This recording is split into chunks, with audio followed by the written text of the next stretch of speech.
кое-что недопонял. Это не нас крадут, это мы крадем. Все, что плохо лежит.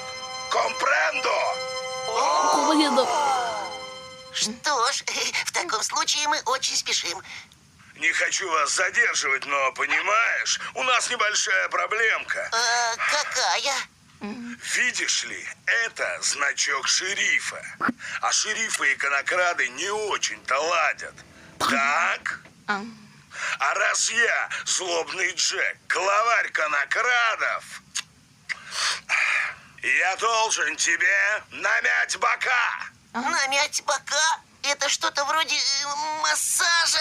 Не, показываю на пальцах. You don't get the picture here, fellas. We're not horse thieves. We're horse thieves. Horses who steal things. Comprendo? Oh. Well, in that case, we'll just run along. Hate to break it to you, chum, but we've got us a little problem. Aw, you do? See, that badge makes you sheriff, and sheriffs and horse thieves don't get along, right? And